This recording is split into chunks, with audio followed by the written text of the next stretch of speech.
আজকে একটা নেমন্তন্ন বাড়িতে আমি উপস্থিত ছিলাম, যেখানে একটি ক্যাটারার, অভিরাজ ক্যাটারার, যাদের রান্না বান্না থেকে সবজি কাটা সব কিছুরই আমি সাক্ষী ছিলাম। এরা এত যত্ন নিয়ে অভিজ্ঞ রাঁধুনির দ্বারা রান্নাটা করায় এবং প্রতিটা রান্নার এত সুন্দর করে হাইজিন মেনটেন করে। প্রতিটা সবজি কাটা যেগুলো এত সুন্দর করে ধুয়ে পরিষ্কার করে একদম যত্ন সহকারে রান্না করে, যাতে কোনো রকম আনহাইজেনিক কিছু না হয় সেটার ব্যবস্থা একদম করে। রান্নাটা তো প্রচণ্ডই যত্ন করে দেখতেই পাচ্ছ, এত সুন্দর কষিয়ে কষিয়ে রান্না করা।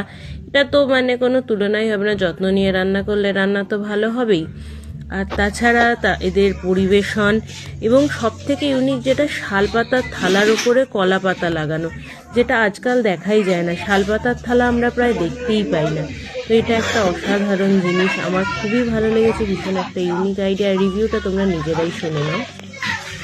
বলছি দাদা, কোনো অসুবিধা হচ্ছে খাওয়া দাওয়াতে? মানে আমাদের এটা অভিরাজ ক্যাটারার থেকে ম্যানেজমেন্টটা করা হয়েছে, তো খাওয়া দাওয়া দেখে আপনার কিরকম মানে? সুন্দর হয়েছে, পরিবেশনও খুব সুন্দর, সার্ভিস ভালো, এবং যে মাছের কোয়ালিটিটা করা হয়েছে বেশ বড় এবং খুব কমান সাইজে।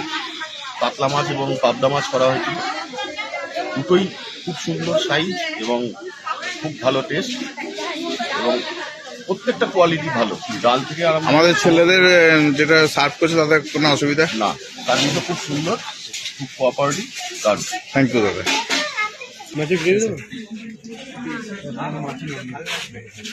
বলছি এটা আমাদের অভিরাজ ক্যাটারার থেকে ম্যানেজমেন্টটা করা হয়েছে, তো রান্না সম্বন্ধে আপনার কোনো? ব্যবহারও খুব ভালো, ক্যাটারারও খুব ভালো, সবটাই ঠিক আছে। রান্নার টেস্ট সব ঠিক আছে। সার্ভে কোনো অসুবিধা হচ্ছে? দিদিভাই আপনি? সবই ঠিক আছে। ঠিক আছে, থ্যাংক ইউ। সব ডিটেলস তোমরা নিজের কানে শুনলে, আর বাকি কন্ট্যাক্ট ডিটেলস আমি অ্যাড করে দেব সব ক্যাপশনে। Thank you.